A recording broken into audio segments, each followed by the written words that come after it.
ask Megan. There we go. And Daisy, did you want to say anything before we get started? Just wanted to welcome everybody. Thank you again for being here. My name is Daisy Correa, the CEO of the Homeless Leadership Alliance. Thank you once again, Pinellas County, for really working with us and getting all the information out. I hope everybody stays safe. And we'll just get more information on the call. Thank you very much. Dominique or Victoria? Great. I'll go first. We are still waiting for Jessica to join us, so we're going to do this a little backwards of what we normally do. Emergency operations, I'm going to let her more speak into that. And I am out here over at Largo, and we were here ready to activate this morning. We have been in discussion with all of our A-level shelters as well as B-level shelters to plan over the last couple of days. A shelters, which are Salvation Army and St. Pete, and Pinellas Hope, are both in the process of being transported this afternoon. So actually right now, there should be transit over at Salvation Army arriving at any minute to transition those two shelters, homeless shelters, into some of our hurricane shelters. With that being said, Jessica's now in the room, so I'm going to give it over to the EOC update, and then we can go through some other needs updates and any questions or comments that you guys have for us. Thanks, everyone. Awesome. Good afternoon, everybody. So a couple updates on the storm. We now have a hurricane still forecast to make landfall in the Big Bend Panhandle area. Anywhere now I'm seeing from Cat 3 to a Cat 4. We'll have another advisory coming out soon. As far as impacts to Pinellas County, things have not changed too dramatically, but we're still in the cone of some pretty significant hazards. As I keep mentioning, this is a big system, right? So the wind field is really anywhere around 415 miles wide. That covers the entire state all the way over to Alabama. So really, as you're seeing the advisories covering everyone, it's because everyone will see wind impacts, flash flooding impacts, tornadic activity, etc. So for us, we are under flash flooding risk, 2 out of 4 on the index, tornado risk, 2 out of 5. So as those bands start to move through, we do anticipate we could see some of that activity. Rainfall remains the same at 3 to 6 inches, isolated area up to 10 inches. The sustained winds that we plan on seeing are anywhere between 30 or 40 miles per hour, so more tropical storm force winds with the potential for sustained winds between 50 and 60 miles per hour. The heaviest of this weather will be between 2 and 6 p.m. tomorrow. So that'll be sort of that significant pocket, but conditions will start to deteriorate Thursday at 9 a.m., anticipated to last Thursday through 9 p.m. Now, this is for those rain bands, that wind. What I do want to emphasize here, this is really going to be that surge event. So we're anticipating 5 to 8 feet of surge still. This is going to be extended period of time. So as we traditionally see surge kind of leave when we see the tides change, we're anticipating surge could really start sometime Thursday, lasting through Friday. So it's going to take a little bit longer for assessments to be done. I think we're going to see some significant impacts. Again, those areas that always flood here in Pinellas County are certainly going to flood again this time with higher anticipated surge than we've seen in the past few seasons. Hurricane Idalia, just as a reference, was forecast or came in at about 4 feet of surge. Again, we're looking at 5 to 8 feet. So we'll see some a little bit higher intensity there. Looking through my notes here. Evacuations have an order for a level A. That was at 9 a.m. this morning, and shelters opened at 9 a.m. this morning as well.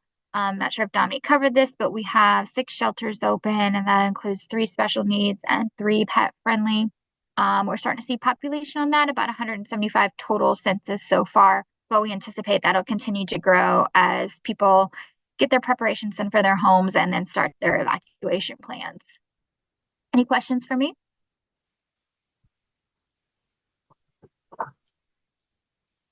Jessica, so just to clarify, the emergency hurricane shelters that are currently open will be open. PSTA is doing free transportation to the shelters. Shelters will be open today, tomorrow, and then closing time will be determined in future. Is that right? Yep. The shelters are open now. No plans for closing. We are, of course, working down step down if we need that. But they will be open until conditions are deemed safe. just so you guys know, there are a lot of decisions that go into a lot of factors that go into making the decision to close shelters. That decision comes from the executive policy group, which includes the emergency management director, county administrator, sheriff, fire representatives, so school superintendent. So a lot of pieces move to make that decision.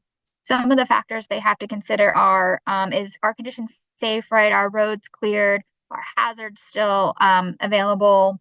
What does the electrical system look like, right? What kind of power outages are we looking at? And then also, are we ready for step-down shelters to open? Is there transportation available for folks? So all of that plays into the decision as far as closing shelters. So that's why sometimes it may feel like that decision is a little wonky, but it takes a lot of pieces to get that moving.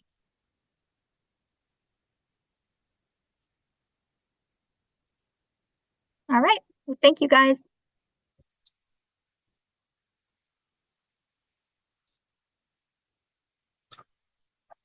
Thank you very much, Jessica.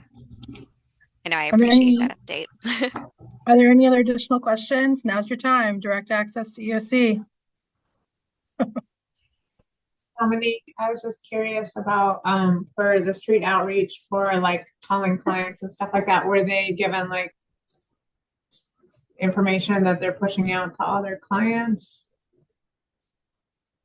Yeah, I will actually let Victoria do that. Victoria Kelly cover that because they have really stepped up in some unique ways this year, and so I'll give them the credit for that.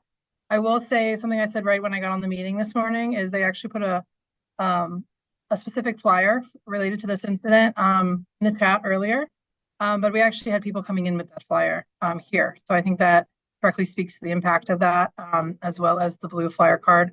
So Victoria, I'll let you talk more about the coordination of that you guys have been doing. Absolutely. Suzanne Boylan, our senior manager of coordinated entry, has been working with street outreach providers in Pinellas County.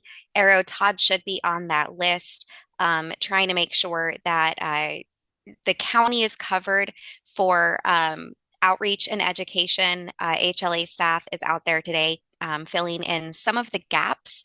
I believe a couple of our team members are also in Largo right now, Arrow. And so our team has put together the areas where street outreach are going out, when street outreach will be out there, so that we are trying to make sure everybody has the same information, and we can coordinate amongst each other well.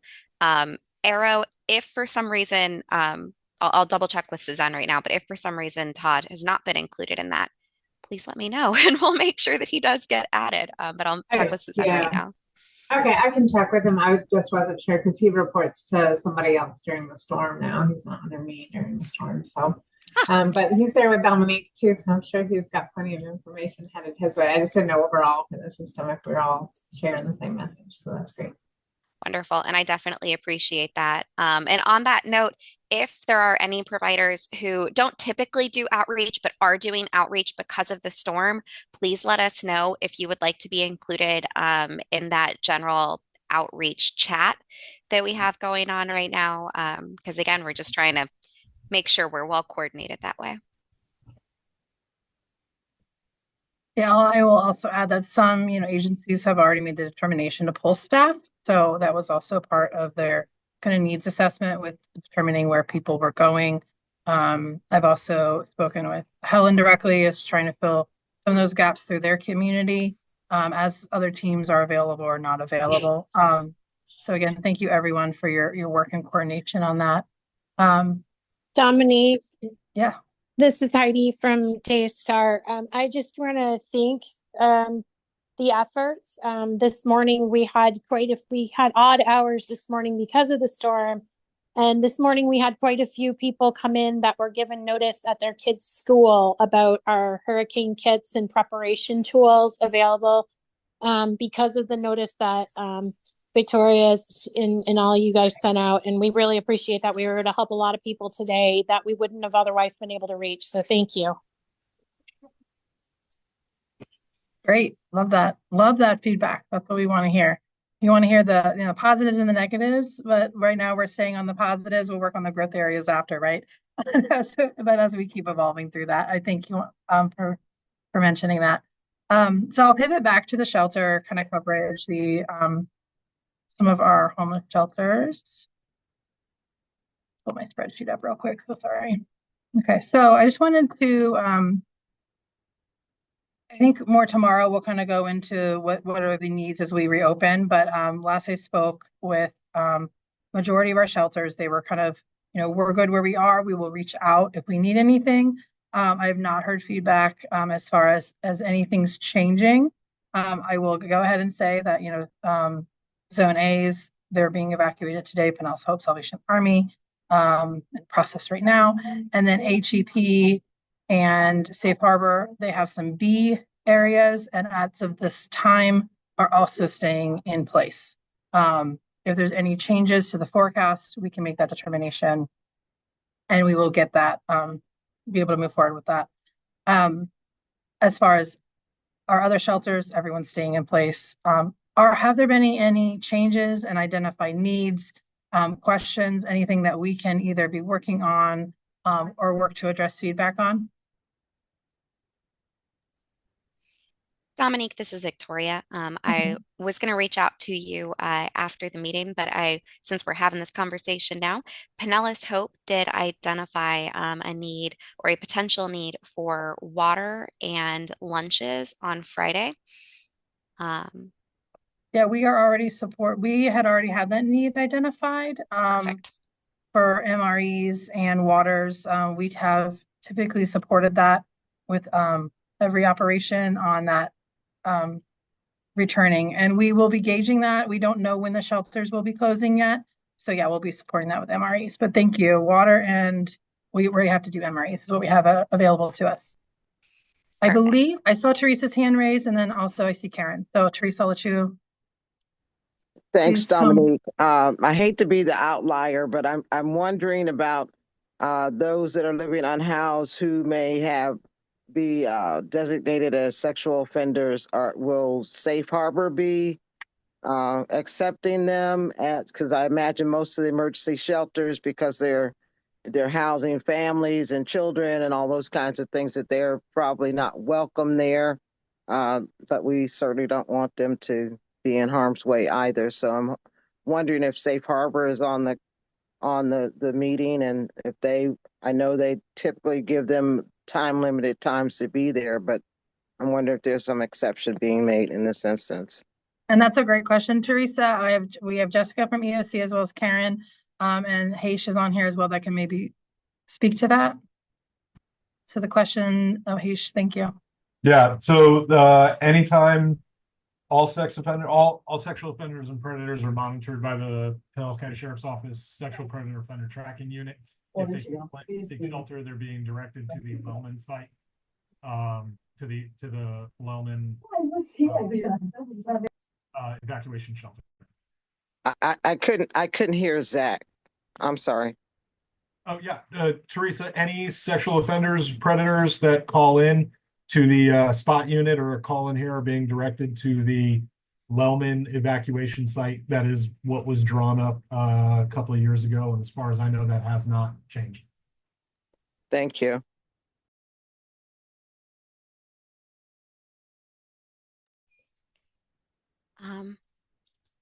Dominique has had to step away for a second. Oh, she's back. Karen, Did you also have a question?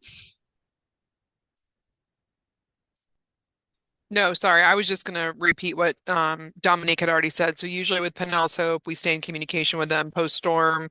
After they do their assessment on readiness to return, we usually assist with water and MREs, as Dominique said. So.